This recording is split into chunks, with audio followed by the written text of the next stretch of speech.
Hello, good evening and welcome to Weekend News Update on Baina TV. This news is coming to you live from Atomic Junction, Benab House, Medina. We bring you top stories that have been making headlines during the week. Now here are some top stories of the week. It may take 5 weeks to restore stable internet, says NCA. New housing minister to resettle Akosombo Dam spillage victims.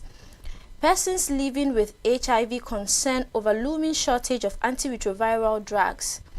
Agritech West Africa Exhibition 2024 launches to drive innovation and collaboration. Details of the stories comes up shortly.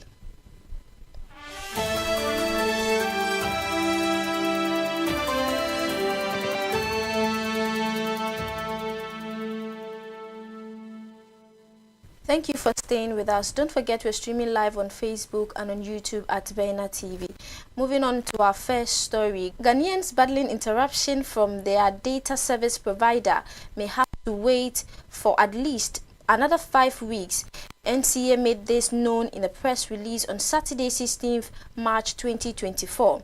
This is because that is how long the National Communications Authority estimates it may take for the faulty undersea cables to be restored, bringing back stable connection in the affected countries. This was after a meeting with the 4 subsea cable London service providers. It comes 3 days after data service from most of the telecommunications companies shut down, impacting people and businesses in some African countries including Ghana, South Africa, Nigeria, Ivory Coast, Liberia, Benin and Burkina Faso are among the nations bearing the brunt. National Communication Authority said the subsea cable London service providers have remotely identified the approximate location of the damage and are ready to dispatch repair vessels to assess them. The NCA further stated that based on the above, the sea cable London service provider have indicated an estimated time frame of a minimum of 5 weeks for full service restoration from the time the vessels are dispatched to the various locations. The 3 mobile network operators in the said meetings were Airtel Tigo, MTN and Telecel. The NCA added that it recognized the impact the disruption have had on economic, academic and social activities and assures the public of its commitment to continue collaborating with relevant stakeholders. On the back of this, the authority is looking forward to some improvement in data services in the coming days, while the operators work around the clock to restore full connectivity. The newly appointed Minister for Works and Housing, Kojo Oppong Nkrumah, has pledged to prioritize the resettlement of the displaced community in the Akosombo Dam spillage, providing the update on government's resettlement efforts when he appeared before Parliament. He said the government will renege on its plans to address the plight of those displaced by the spillage.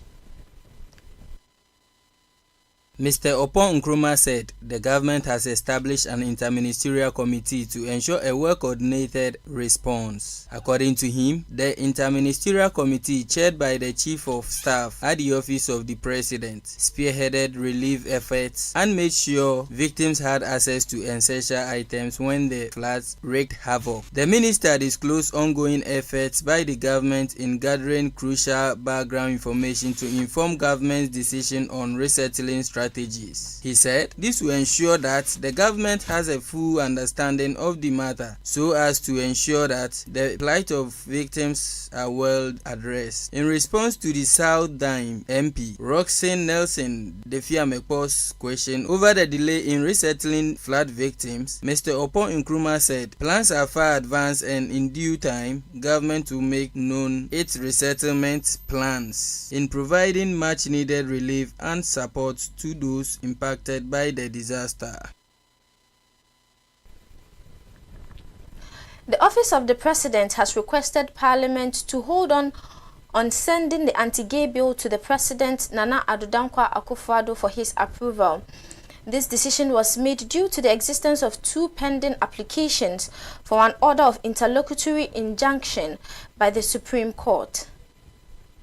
These applications aim to prevent Parliament from sending the bill to the President and to restrict the President from signifying his approval of the bill, pending the final determination of the matter. In a statement released on Monday and signed by Nana Bedietuo Asante, the Secretary to the President, it was disclosed that the Attorney General had informed the President through a letter dated March 18, 2024, that he had been duly served with both applications. The Attorney General also advised the President to abstain from taking any action regarding the bill until the issues raised by the suits are resolved by the Supreme Court. According to the recent statements from the office, it has come to their attention that 2 applications have been duly served in Parliament. They have advised that until the Supreme Court determines the matters raised in the suits, it would be improper to transmit the bill to the President. The office has also stated that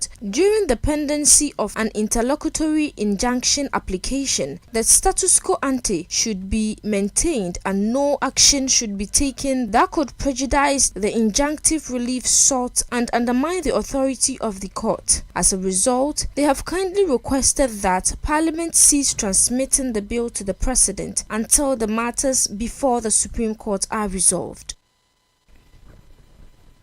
And in the bulletin, persons living with HIV in Ghana say they are at their wits' end as health officials begin rationing antiretroviral drugs meant to sustain them.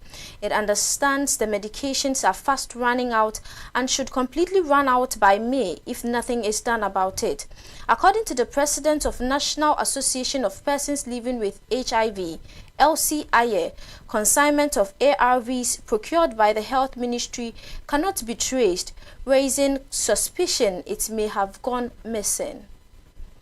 Mrs. Aye noted that they last obtained a supply of antiretroviral medication in October 2023. Additionally, she mentioned that she had received information indicating that more medicines had been procured through the Ministry of Health and was expected to arrive in Ghana between mid-December and the end of December in 2023, but unfortunately it did not arrive. This had led to reported rationing of antiretroviral drugs meant to sustain persons living with HIV. Ms. Aye also pointed out delays in releasing malaria commodities such as malaria medicine, which arrived at the port in May 2023. She stressed the importance of timely distribution, especially as malaria cases tend to increase during the rainy season. According to her, among the items awaiting distribution are bed nets for malaria prevention and test kits for early detection of malaria. Meanwhile, the Director General of the Ghana AIDS Commission, Dr. Stephen Chirame Etuahene, has debunked claims that a consignment of antiretroviral procured by the Health Ministry cannot be traced. He said he is aware that the government procured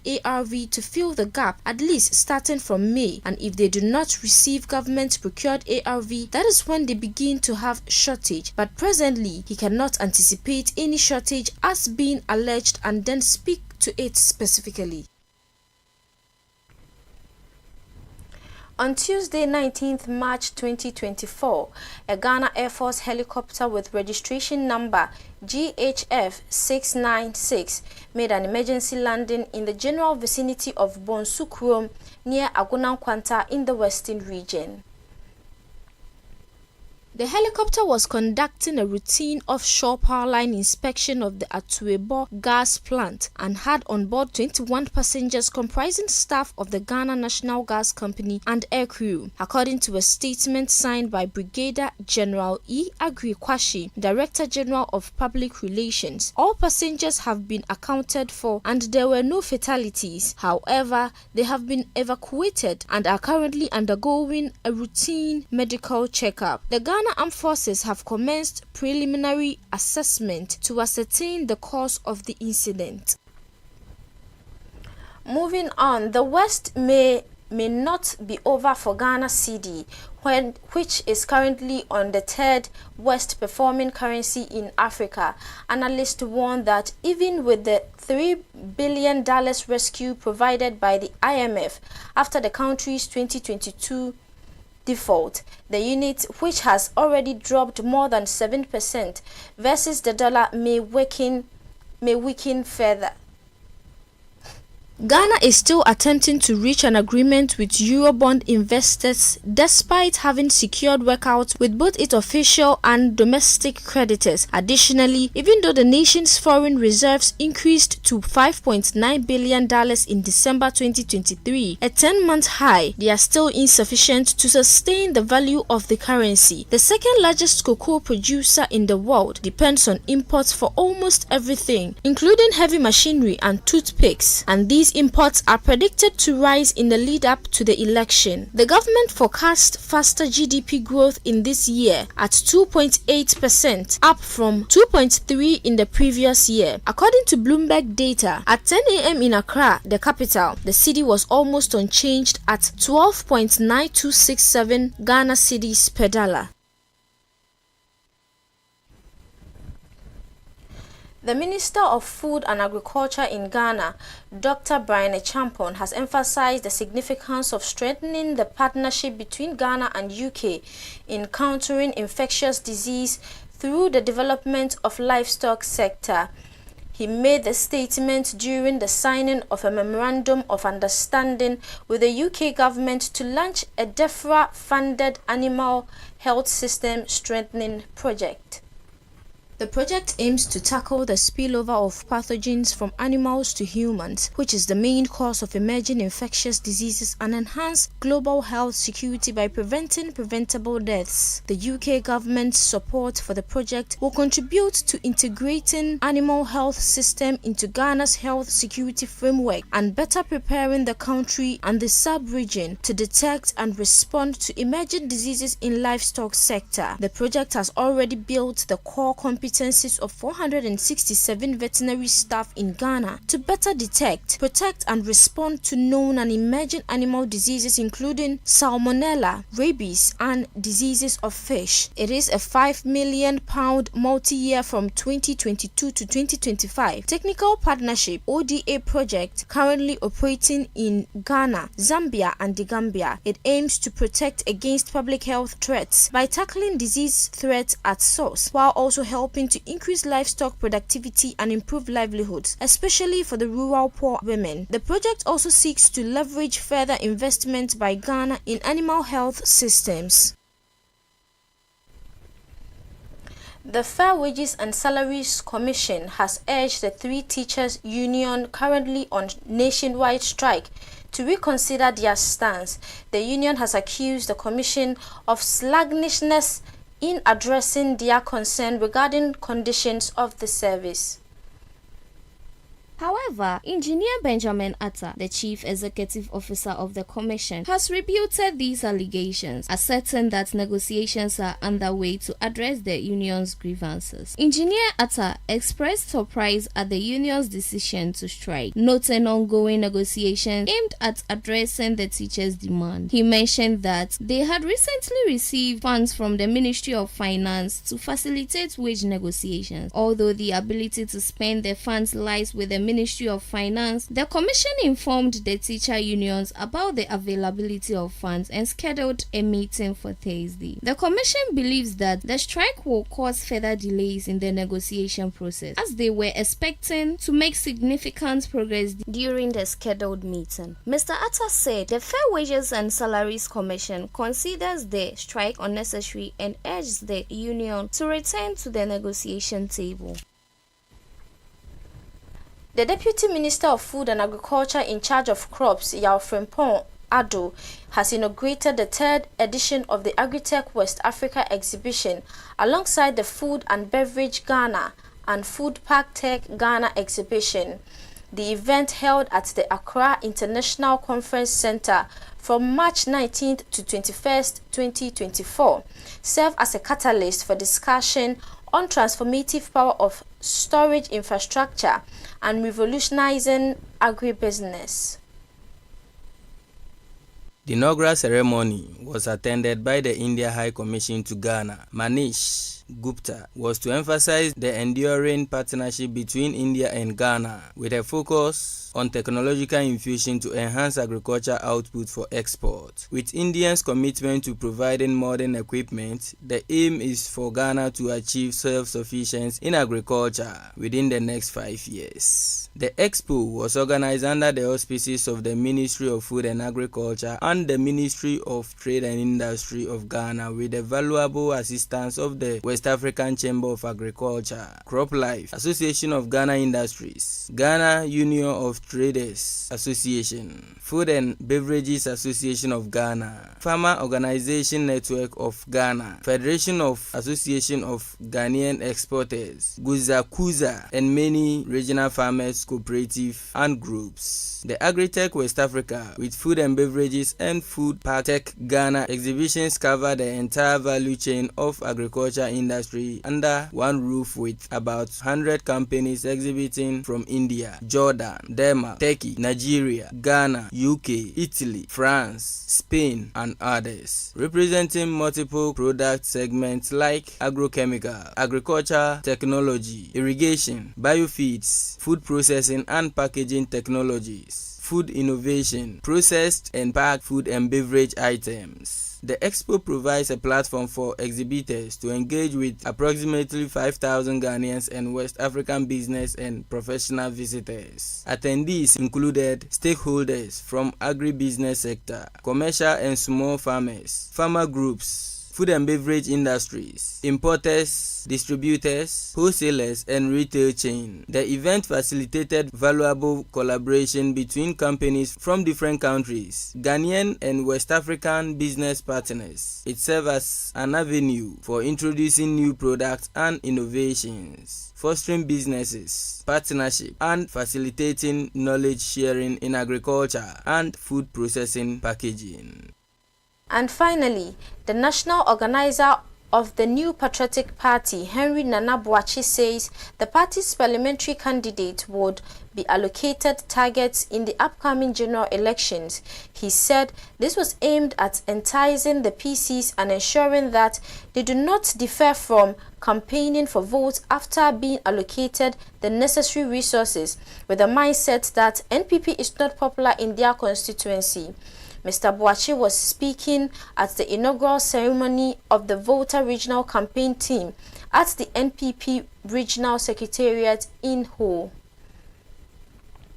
The national organizer said the national campaign team will analyze the performance of the NPP in each of the constituencies, the voting pattern, and arrive at achievable targets to break the 8. He asserted that votes from every constituency are important as it would compound to eventually help the presidential candidate Dr. Mahamudu Bawumia to win the elections and retain the NPP in power.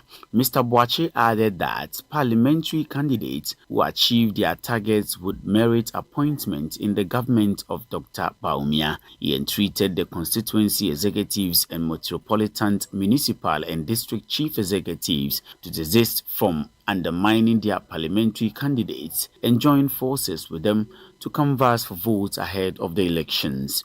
He expressed optimism that the Volta region, under the leadership of the national chairman Makafui Wanya, would witness an appreciation in votes in the December 7th general elections. In Volta region, for instance, we are particularly impressed about the performance of the last election. Yeah. Not only for the first time did we have a seat in Volta region, but even in terms of the votes for the presidential, we moved up. And it was a massive jump. So it is our expectation that the energy in the region, the cohesion in the region, the unity in the region, the hard work in the region would continue so that we even see a much more appreciation of our votes, and then also again build on what we have done again to even get more seats in the Volta region. This is a region where the NDC are banging their hopes in terms of their votes, so it is important that we also work very hard to get more votes in order to suppress their votes. And that is how we wrap up. You've been watching Weekend News Update on Bena TV. Log on to our website www.benamultimedia.com for more news. My name is Sherifatu Ayuba. Have a lovely evening.